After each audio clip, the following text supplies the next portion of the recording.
Miro, quero trazer com você agora esse papelão dessa comitiva bolsonarista que foi vetada no Capitólio e daí resolveu fazer essa coletiva de imprensa ali em Washington.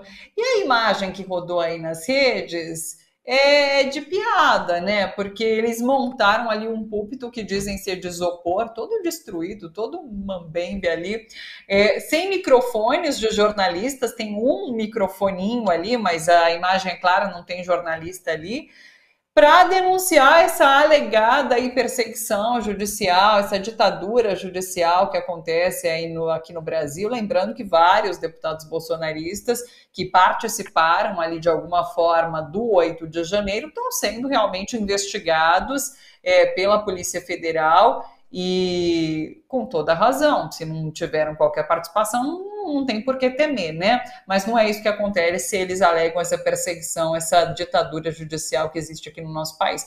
É um papelão, enfim, e a gente vê aí as imagens. Como que você viu? Isso que você está dizendo, Thalita, a cena é patética, é ridículo, é motivo de galhofa. Motivo de galhofa, quer dizer, vão lá esses deputados bolsonaristas, vários deles metidos em treta. Se Gustavo Gayer tá sendo investigado. Aquele que aparece com o chapelão lá é o Trovão, Zé Trovão, que agora, recentemente, confessou que deu um tapa na ex-companheira dele. Né? Tá cheio de rolo, é um dos que, inclusive, tem rolo com drogas, cheio de rolo. Né? Cheio de rolo. Né? E o Dudu Bananinha, que é hoje um ativista internacional, viaja bastante, é um homem da tal da CEPAC, que é esse centro conservador, essa conferência fascista, esse agrupamento fascista no mundo inteiro, a partir de Steve Bannon nos Estados Unidos e tal. Então lá os três. Patético, uma cena patética. Quer dizer, uma coletiva para a imprensa onde não tem imprensa, não tem microfone. Num púlpito, você percebe o púlpito, eles devem ter pego numa lixeira o púlpito, tá todo funhanhado o púlpito. É patético. E foram barrados o deputado, que é o vice-presidente de uma das comissões lá do Capitólio, do Congresso Nacional dos Estados Unidos, disse o seguinte: não, está barrado porque vem aqui para divulgar fake news, para divulgar negacionismo. O Capitólio, é bom não esquecer, 2 anos depois, desculpa, 2 anos antes da invasão do Congresso Nacional aqui, o Congresso Nacional foi invadido no dia 8 de janeiro de 2023. No dia 6 de janeiro de 2021, os seguidores do Trump, os fascistas, os supremacistas brancos, né, invadiram o Capitólio. Então os caras vão deixar entrar essa turma de babaca para falar, negar uma tentativa de golpe no Brasil num Congresso Nacional que teve uma tentativa de golpe, teve 5 mortos, inclusive. 5 mortos. Então é patético ver essa turma. Essa turma não é aquela turma que prega golpe militar, que elogia a ditadura, que faz referências ao torturador Ustra. Ficar falando em campo de concentração no Brasil é viajar tudo bonitinho para os Estados Unidos, vão voltar tudo bonitinho, faz o que querem aqui no Brasil. Que ditadura no Brasil? Que campo de concentração? Isso é conversa. Agora, me chama a atenção, esse é o lado cômico, Thalita. Sim. Esse é o lado cômico, esse é o lado que a gente vê a cena e dá a risada. Quá, olha o púlpito. Pô, bicho, pelo menos deviam ter alugado um púlpito mais bonitinho, né?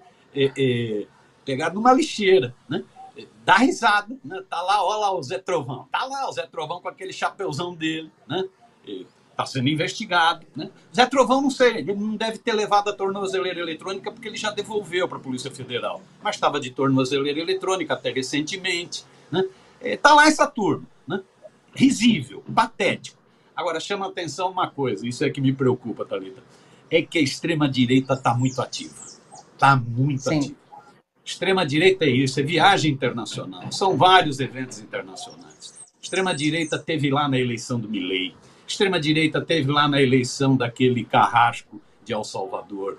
Extrema-direita teve na eleição, né, em Portugal, onde a extrema-direita chega e teve uma baita votação, quadruplicou a sua votação. A extrema-direita está a 200 por hora para a eleição do Trump nos Estados Unidos, tanto é que o Dudu Bananinha se encontrou com o Trump, né? Aquele que incentivou o terrorismo, a ação terrorista no Capitólio. A extrema-direita está muito ativa, ela perdeu a eleição no Brasil, ela foi desmoralizada na tentativa de golpe do 8 de janeiro e nas outras tentativas de golpe, ela está sendo denunciada diariamente, ontem mesmo, né? O tenente-coronel, o ex-faz-tudo do Bolsonaro, mais uma vez veio para cima e mostrou que o Bolsonaro é o chefe da Orcrim, é o chefe da organização criminosa, mas mesmo assim, mesmo perdendo a eleição, mesmo sendo desmoralizada no golpe, ela continua muito ativa, ela não recua, ela está provocando cada vez mais, você vê as indicações.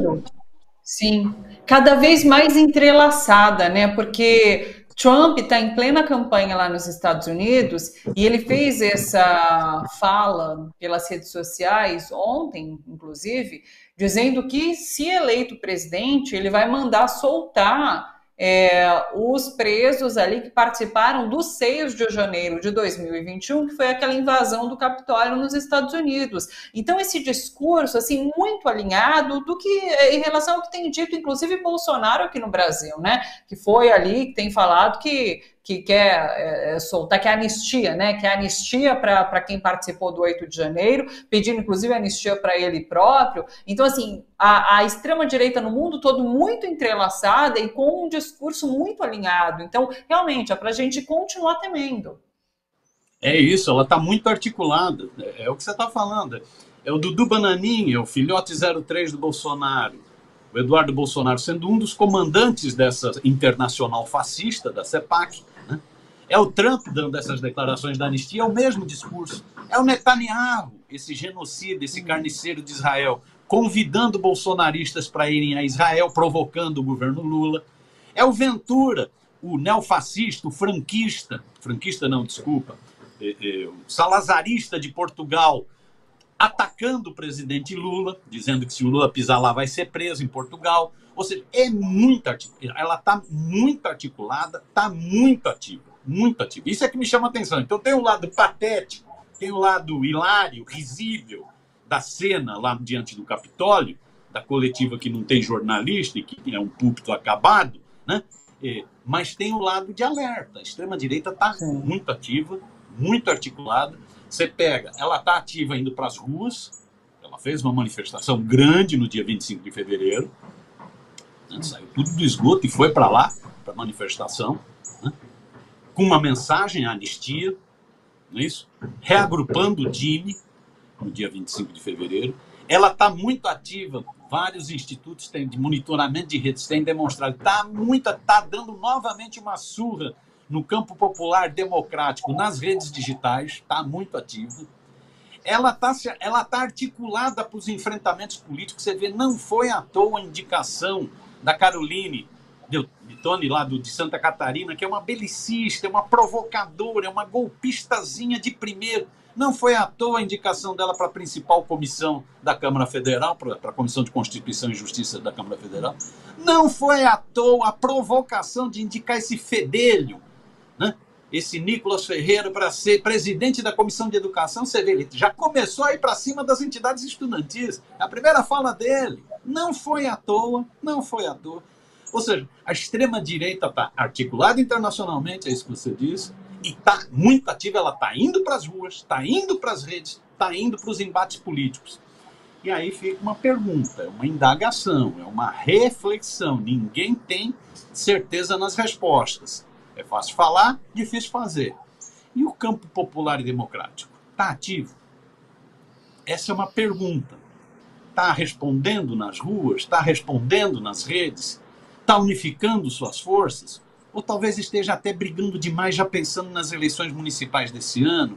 O que está ocorrendo? Porque a extrema-direita está se movimentando. Ela está se movimentando, inclusive, para as eleições municipais.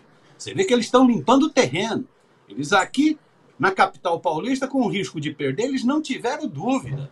Eles defecaram o Ricardo Salles, jogaram fora o Ricardo Salles, o ex-ministro da Devastação Ambiental. Jogaram fora, ele está chorão, está magoadinho. Jogaram fora. Vão jogar fora o Kim Kataguiri. O União Brasil vai dar um pé no traseiro do Kim Kataguiri. Para o quê? Para a direita ficar com um candidato só. Para a direita ficar com um candidato só na principal capital do Brasil. A extrema-direita está se movimentando. A pergunta é, não é fácil de resposta. E o campo popular está se movimentando? Está se preparando para esse embate? O governo Será que no governo não está havendo uma tendência de ficar cuidando muito, uma visão muito administrativista, muito de entregas, sem ir para o embate político? Parece que a única pessoa que faz embate político no governo Lula é o presidente Lula. Ninguém mais faz. O que está havendo? Sim. O que está havendo?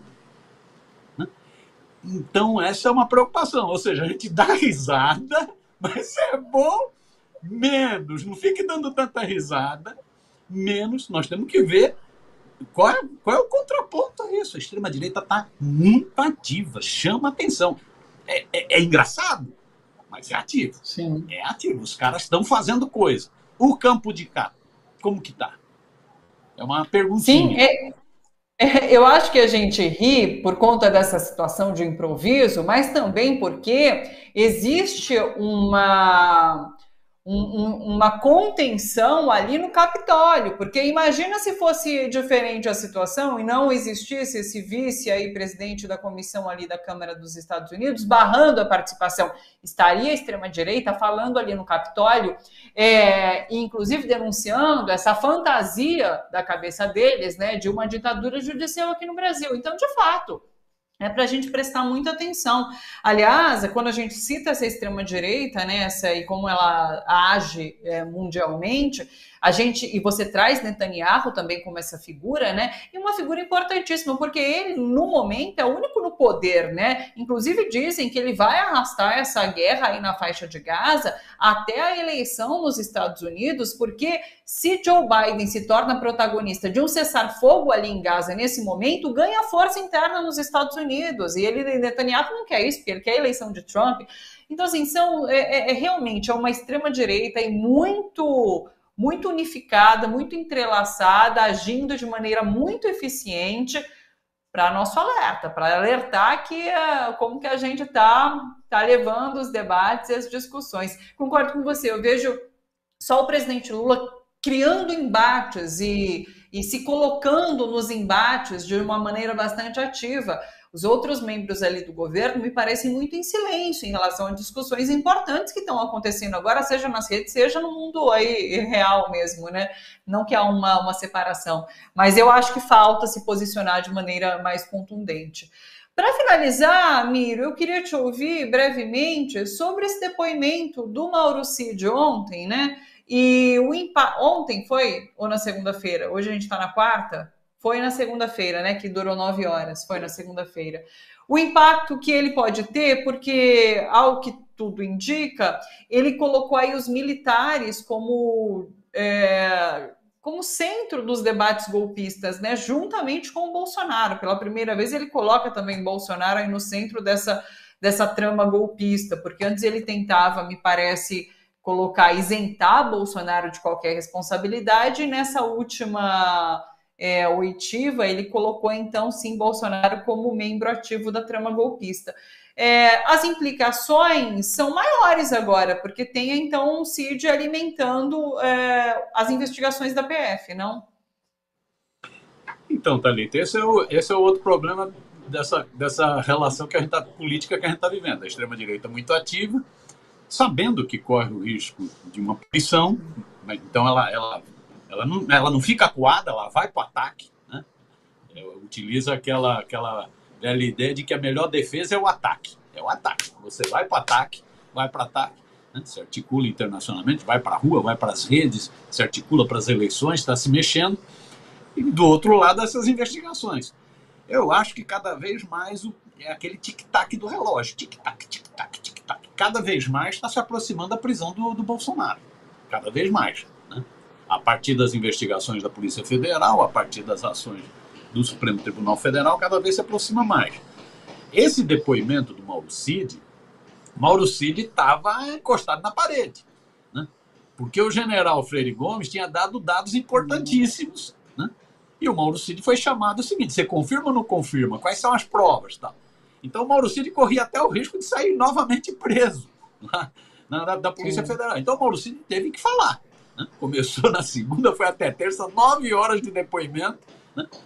Quase 9 horas de depoimento. E parece tudo isso em segredo de justiça, mas algumas coisas vão vazando, né? Sim. Parece que é isso. Ele confirmou várias coisas. Confirmou que foram 5 reuniões com o alto comando, né? 5 reuniões, né? Antes da posse do Lula, né?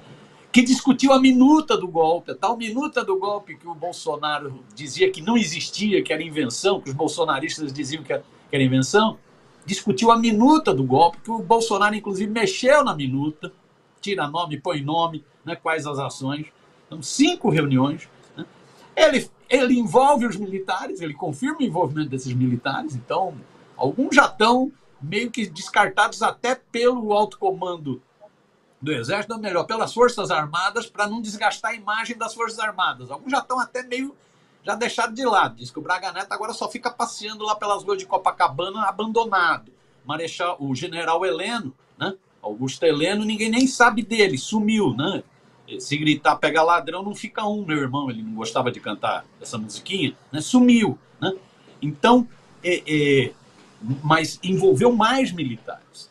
E então vai se fechando o cerco. Ontem circulou uma notinha no Twitter dizendo que a Polícia Federal estava para concluir as investigações, já tinha os elementos suficientes e que pediria a prisão de Bolsonaro.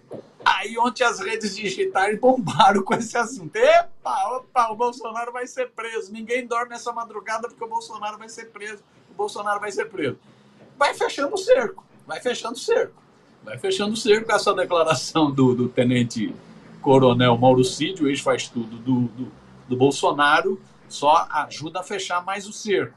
Lógico que isso ainda tem um processo, que é isso, vai ter a conclusão da PF, né? Vai ter a ação da PGR, né? É indiciamento, é julgamento, isso ainda leva um tempo, mas as coisas vão encaminhando para isso. É por isso que os bolsonaristas a extrema-direita está tão ativa, né? Exatamente para evitar isso.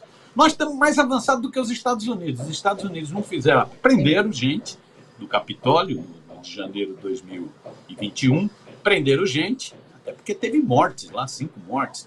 Né? Prenderam gente, então, mas não se avançou muito e o Trump foi ficando solto. O Trump pode ganhar a eleição nos Estados Unidos em novembro. Pode ganhar. Né? Aqui se avançou mais. Pelo menos o Bolsonaro está inelegível. Mas mesmo assim precisa avançar mais. Isso tem muito a ver com esse embate com a extrema-direita no Brasil, me parece. Olha, em relação a esse boato que surgiu ontem da investigação da PF se fechando e levando à prisão de Bolsonaro, quero dizer que essas operações sempre acontecem às quintas, então é bom a gente ficar acordado essa madrugada, porque algo pode acontecer. Não é sempre às quintas, viu? Mas a gente já discutiu sobre isso também em relação a essa prisão de repente só acontece no final das investigações, quando tiver tudo aí bem documentado e que isso aconteceria. Bom, vamos seguir aguardando, né? Miro, muito obrigada, sempre muito bom te ouvir, viu? Um beijo grande, bom trabalho para você por aí, até, diga. Eu vou dormir na quarta para quinta, mas acho que muita gente não vai. Não é? Ficar esperando, ansioso. Eu também, eu acho que não, eu acho que ainda leva um tempinho, viu? Eu vou dormir também essa noite mais tranquilo. Mas assim, não cairia mal, não, se viesse, né? Um beijo. Beijãozão, Thalita. Bom trabalho, tá? Obrigada.